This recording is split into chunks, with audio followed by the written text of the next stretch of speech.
வணக்கம் நண்பர்களே. அண்மை செய்திகளில் இஸ்ரேல் பாலஸ்தீனத்தில் தொடர்ந்து என்ன நடந்து கொண்டு இருக்கிறது அப்படின்னு நம்ம பார்த்துக்கிட்டு இருக்கிறோம்.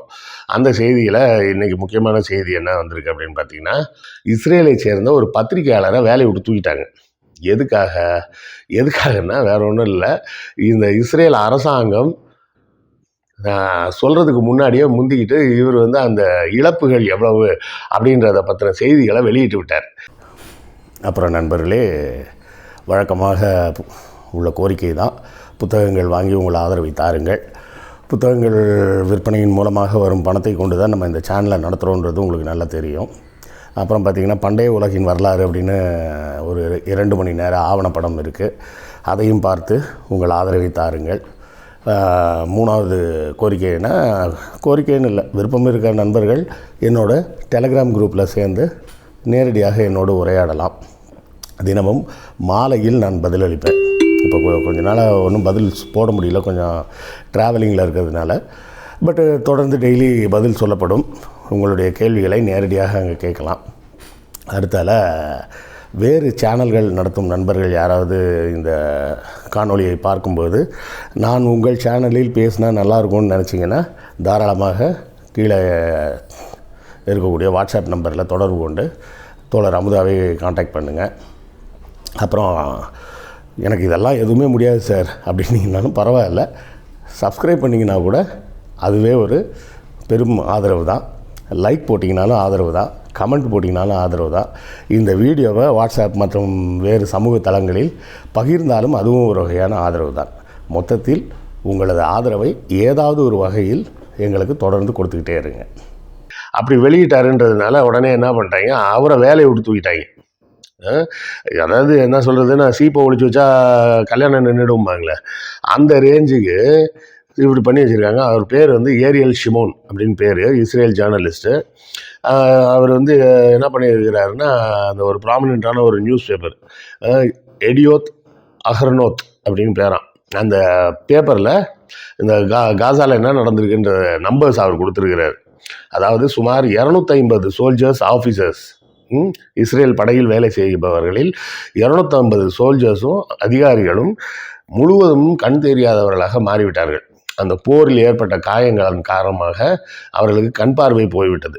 500 military vehicle, tank, ABC, bulldozer போன்ற வாகனங்கள் காசாவில் இருக்கக்கூடிய ஹமாஸ் பிரிவினரால் தாக்கி உடைத்து சிதறடிக்கப்பட்டுள்ளது. அப்புறம் 7000 சோல்ஜர்ஸ் இன்ஜூர் ஆகியிருக்காங்க, காயம்பட்டிருக்காங்க. இது போக 3700 பேர் பர்மனெண்ட்லி டிசேபிள்டு, அதாவது நிரந்தர ஊனமாக ஆகிவிட்டார்கள். இன்னொரு 3850 பேர் இறந்து விட்டார்கள். இந்த செய்திகளை அந்த பத்திரிகையாளர் அந்த ஏரியல் ஷிமோன் வெளியிட்டாருன்னு முதல் வேலையாக என்ன பண்ணிட்டாங்க, அவரை வேலையை விட்டு தூக்கிட்டாங்க. நீ சண்டையில் ஜெயிக்கிற வழியை பாருப்பா அப்படின்னு சொன்னால் கேட்குறது இல்லை. அதை விட்டுட்டு இதுவரை 14,000 முதல் 17,000ன்னு சொல்கிறாங்க. நம்பர்ஸ் நிறைய டிஃபர் ஆகுது. சுமார் 17,000 பொதுமக்களை கொன்று தீர்த்துருக்கிறாங்க. இந்த பக்கம் பார்த்திங்கன்னா இவர்களுக்கே இவர்களது இந்த நம்பர்ஸ் எல்லாத்தையும் கூட்டினோம்னா கிட்டத்தட்ட 10-15,000 வந்துடும் போல இருக்குது. காயம்பட்டவர்கள், கண் தெரியாமல் போனவர்கள், நிரந்தர உடல் ஊனமடைந்தவர்கள், மோசமாக காயமடைந்தவர்கள், இறந்தவர்கள்னு பார்த்தோம்னா எல்லாமே 3000 வருது. அப்போது இதை எல்லாத்தையும் கூட்டினாலே கிட்டத்தட்ட ஒரு 15,000 சோல்ஜர்ஸ் கிட்ட வந்துடுவாங்க போல இருக்குது. இவ்வளோ பெரிய லாஸை இஸ்ரேல் மறைத்து கொண்டு இருக்கிறது. ஏன்னா இந்த நம்பர் நம்ம கொடுக்கல, அந்த ஒரு பத்திரிகையாளர் அங்கேயே களத்தில் இருப்பவர் அவர் கொடுத்த நம்பர்ஸ். அப்போ இந்த செய்தியை ஏன் வெளியிட்டேன்னு சொல்லி அந்தால தூக்கிட்டாங்க. இப்போ இதோட சேர்ந்து பார்த்தீங்கன்னா, அந்த வெள்ளை பாஸ்பரஸை அமெரிக்கா தான் இஸ்ரேலுக்கு சப்ளை பண்ணுது அப்படின்னு அங்கே இருக்கும் யூத மக்களே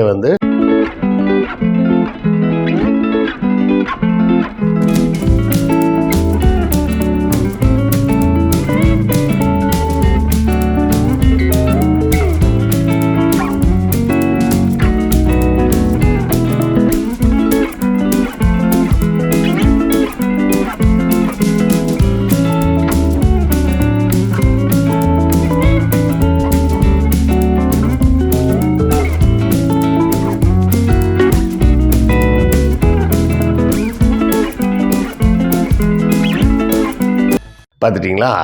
ஸோ இதையும் தாண்டி என்ன நடக்குது, இஸ்ரேலில் தொடர்ந்த துப்பாக்கி சண்டை நடந்து கொண்டே இருக்கிறது. நேரடியாக தாக்குகிறார்கள். யாரை? பொதுமக்களை தான் நேரடியாக தாக்குகிறார்கள்.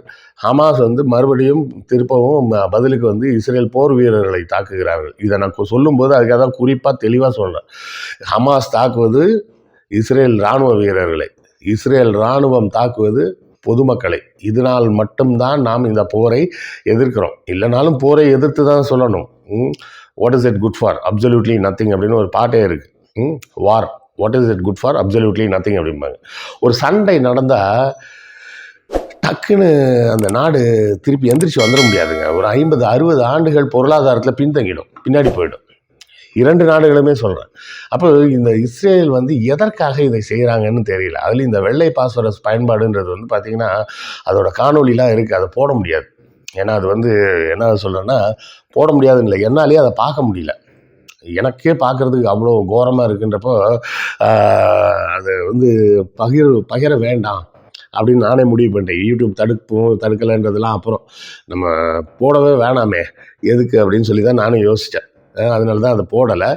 இதை வந்து இப்போ சவுத் லெபனான், அதாவது லெபனானின் தெற்கு பகுதிகளில், அதாவது இஸ்ரேலின் வடக்கு பகுதின்னு வச்சுக்கோங்க, இல்லை லெபனானின் தெற்கு பகுதி, அந்த பகுதியில் போய் தூவுறாங்க. அதோட காணொலியும் உங்களுக்கு காமிக்கிறேன். அப்போது இது வந்து தொடர்ச்சியாக இந்த இஸ்ரேல் நடத்தக்கூடிய அட்டூழியங்கள், அதாவது வெள்ளை பாஸ்வரஸ்ன்றது வந்து ரொம்ப கோரமான ஒரு மரணத்தை கொடுக்குங்க. அதுதான் பிரச்சனையே. வெள்ளை பாஸ்வரஸ்ன்றது ஒன்றும் கிடையாது. நீங்கள் அப்படியே சும்மா வெளியே வச்சிங்கன்னா எரிய ஆரம்பிச்சிடும். அது தண்ணிக்குள்ளே தான் போட்டு வச்சுருப்பாங்க. தண்ணியை விட்டு வெளியே எடுத்து வச்சிங்கன்னா அது அப்படியே எரிய ஆரம்பிச்சிடும். சிவப்பு பாஸ்வரஸ்ன்றது நம்ம தீப்பெட்டிகளில் பார்க்குறோம்ல, தீப்பெட்டி அந்த குச்சியில் இருக்கிற மருந்து இல்லை, அந்த சைடில் இருக்குது பார்த்தீங்களா, உரசுற இடம், அதுதான் பாஸ்வரஸ். இந்த இது வந்து எரியக்கூடிய பொருள். முதல்ல ஆரம்ப காலகட்டங்களில் வந்து தீக்குச்சியவே வந்து பாஸ்வரஸில் செஞ்சுருந்தாங்க. அதுக்கப்புறம் அதை தயாரிக்கும் முறைகளில் அந்த தயாரிப்பில் ஈடுபடுபவர்களுக்கு உடல் நலம்லாம் கேடாகுது அப்படின்னு சொல்லி தான் என்ன பண்ணிட்டாங்க, அதை வந்து இந்த பட்டையில் மட்டும் வைக்கிற மாதிரி மாற்றிட்டு குச்சியில் வந்து வேறு கரிமருந்து கொண்டு வந்துட்டாங்க. ஸோ அதை இப்படி உரசணும்னா அந்த உரசலில் அந்த பாஸ்வரஸ் தீப்பிடிச்சி இதில் எரிய ஆரம்பிச்சிடும். இப்படி இது வந்து சிவப்பு பாஸ்வரஸ்ன்னு சொல்லக்கூடாது. வெள்ளை பாஸ்வரஸ்ன்றது ஒன்றுமே கிடையாது, தண்ணிக்குள்ளே தான் இருக்கும். அதை எடுத்து வெளியே வச்சிங்கன்னா அப்படியே எரியும். அதை பற்ற வைக்கலாம் வேணாம், எதுவுமே பண்ண வேணாம். அப்போ யோசிச்சு பாருங்கள், இந்த வெள்ளை பாஸ்வரஸை மழை மாதிரி தூவுறாங்க. அப்படி தூவுனா என்ன ஆகும்? சாலையில் செல்பவர்கள் மேலெல்லாம் பட்டுச்சுன்னா என்ன ஆகும்? அப்படியே உடம்புலாம் எரியும். எவ்வளோ கோரமான விஷயம். இதை வந்து கொஞ்சம் கூட மனிதாபிமானமற்ற நிலை. ஏன்னா இது உலகம் முழுவதும் தடை செய்யப்பட்ட ஒன்று. உலகம் முழுவதும் வெள்ளை பாஸ்வரஸை போர்க்காலங்களில் பயன்படுத்தக்கூடாது. அது வேறு எதுக்கு தான் சார் பயன்படுத்துறதுன்னா, அதுக்கு வேறு சில இண்டஸ்ட்ரி வைஸ் அதுக்கு வேறு சில வேலைகள்லாம் இருக்குது, அதுக்கு பயன்படுத்துவாங்க. ஆனால் இந்த வெள்ளை பாஸ்வரஸை கொண்டாந்து இவர்கள் எங்கே பயன்படுத்திக்கிட்டு இருக்காங்க? போர்க்காலத்தில், போர் நடக்கும் இடத்தில் பயன்படுத்திக்கிட்டு இருக்கிறாங்கன்றது ரொம்ப ஒரு மோசமான செயலாக தான் பார்க்குறாங்க உலகம் முழுவதும். ஆனாலும் ரகசியமாக அமெரிக்கா வந்து இஸ்ரேலுக்கு இந்த வெள்ளை பாஸ்வரஸை சப்ளை பண்ணிகிட்டு இருக்குது. இதே அமெரிக்காவில் இருக்கும் மக்களே வந்து எதிர்த்து போராட்டம் பண்ணுறாங்க. அப்போவும் பைடன் வந்து அதை பற்றி கவலைப்படல. ஒரு பேருக்கு கண்டனம்லாம் தெரிவித்தார், அதோட முடிஞ்சுது. அப்புறம் அடுத்தால அவர் சௌரியத்துக்கு அவர் பாட்டுக்கு அவர் வேலையை பார்க்க போயிட்டார். இப்போது இந்த லெபனான் மீது எதற்காக இவர்கள் தாக்குதல் நடத்துகிறாங்க அப்படின்னு பார்த்தீங்கன்னா வேறு ஒன்றும் இல்லை. லெபனான் வந்து ஏற்கனவே இந்த ஹிஸ்புல்லா இருக்காங்களே, அவங்க வந்து வடக்கு இஸ்ரேல் பகுதியில் தாக்குதல் நடத்துகிறாங்க. இதை விட பெரிய காமெடி என்னன்னு கேட்டிங்கன்னா, முதல் முறையாக லெபனான் பகுதியில் சண்டையில் ஈடுபட்டு கொண்டிருக்கும் இஸ்ரேல் படைகளுக்கு ஏர் ட்ராப் பண்ணியிருக்காங்க. ஏர் ட்ராப்னா என்ன சார் அப்படின்றீங்களா? இந்த புயல், வெள்ளம் அந்த மாதிரி காலகட்டங்களில் எங்கேயாவது ஆக்சசிபிலிட்டி இல்லாமல் சிக்கின மக்களுக்கு வந்து உணவு பொட்டலங்களெல்லாம் கொண்டு போய் வானத்துலேருந்து ஹெலிகாப்டர்லேருந்து போடுவாங்களே, அதை தான் ஏர் ட்ராப்னு சொல்கிறது. அதே போல் சுமார் 700 கிலோ எடை கொண்ட ஆயுதங்கள் மற்றும் உணவு, தண்ணீர் போன்றவற்றை இஸ்ரேலிய போர் வீரர்களுக்கு லெபனான் பகுதியில் இஸ்ரேல் இராணுவம் வந்து ஏர் ட்ராப் பண்ணியிருக்கு. அப்படின்னா என்ன அர்த்தம்? அதை நம்ம புரிஞ்சுக்கணும். என்னவோ ஏர் ட்ராப் அப்படின்னு சொல்லி சிம்பிளாக கடந்து போகக்கூடிய ஒரு செய்தி கிடையாது. எதனால் ஏர் ட்ராப் பண்ணுறாங்கன்னா, இவங்கெல்லாம் உள்ளே போய் சிக்கிட்டாங்க. இந்த இஸ்ரேல் படை ஒரு யூனிட் போனாங்க பாருங்க, உள்ளே போய் சிக்கிட்டாங்க. எல்லா பக்கமும் ஹிஸ்புல்லா சூழ்ந்துட்டாங்க. அவர்களால் முன்னேறியும் போக முடியல, பின்னேறி வெளியே வரவும் முடியல. வெளியே வர முடியாமல் உள்ளே சிக்கிட்டாங்க. ஏன்னா கொண்டு போன துப்பாக்கி, குண்டு எல்லாமே தீர்ந்துருக்கும். உணவும் இல்லை. அப்போ உணவு மறுபடியும் சண்டை போடுறதுக்கு தேவையான ஆயுதங்கள்னு எல்லாத்தையும் கொண்டு போய் ஏர் ட்ராப் பண்ணுற அளவுக்கு இவர்களது கையாலாகாத தனம் இருக்குதுன்னு நம்ம புரிஞ்சுக்கலாம். இஸ்ரேல் படை எவ்வளவோ அட்வான்ஸ்ன்னு சொன்னாங்களே, உங்கள் அட்வான்ஸ்லாம் இவ்வளோ தானாடா அப்படின்னு கேட்குற மாதிரி உள்ளே போய் வசமாக சிக்கிட்டாங்க. வேறு வழி இல்லாமல் இஸ்ரேல் இராணுவமே உள்ளே போய் ஏர் ட்ராப் பண்ணியிருக்காங்க. இதில் முக்கியமான பிரச்சனை என்னென்னா, இந்த ஹமாஸ் மற்றும் இந்த ஹெஸ்புல்லா இவர்களிடம் வான்வழி தாக்குதலுக்கு உண்டான வசதிகள் இல்லை. ஹவுதிட்ட அது இருக்குது, அவங்க ஹெலிகாப்டர்லாம் வச்சுருக்காங்க. அது இல்லைன்ற ஒரு காரணத்தை வச்சுக்கிட்டு தான் இவர்கள் வான்வழியாகவே ஆட்டத்தை காமிச்சிட்டு இருக்கிறாங்களே தவிர தரை வழியாக இவர்களால் எங்கேயும் உள்ளே நுழைய முடியல. இப்போ காசா பகுதிகளிலே தாக்குதல் நடத்துகிறோன்னா எல்லாம் வான்வெளி தாக்குதல் மட்டும்தான். தரை வழியாக நீ உள்ளே போய் கிழிச்சிருப்பாப்போ, உன்னால் முடியலைன்றது தான் வெட்ட வெளிச்சமாக தெரிஞ்சு போச்சு அப்படின்னு இத்தனை நாட்கள் போர்கள்லேயும் நம்ம பார்த்துக்கிட்டே இருக்கிறோம். ஆனால் தொடர்ந்து இஸ்ரேல் என்னவோ தான் முன்னேறிட்டு இருக்கிறதாகவும் ஒரு சீன் போட்டுக்கிட்டே இருக்கிறாங்க. ஆக்சுவலாகவே சேதம் இஸ்ரேல் பக்கம்தான் அதிகம்.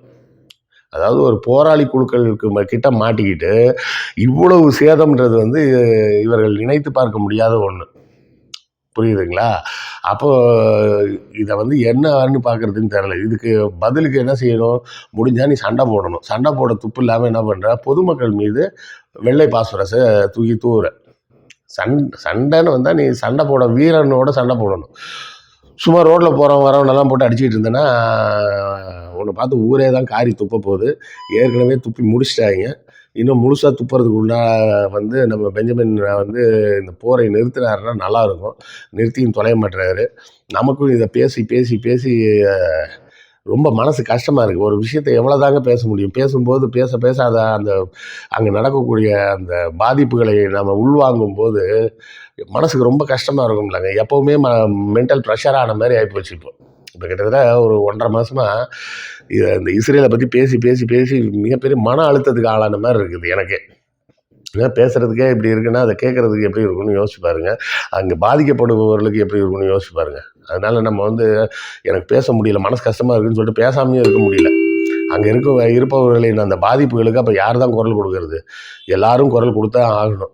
ஆக அதை குறித்த செய்திகள் அடுத்த செய்தி வரும்போது மறுபடியும் உங்களை தொடர்பு கொண்டு அந்த செய்திகளை பகிர்கிறேன். நன்றி, வணக்கம்.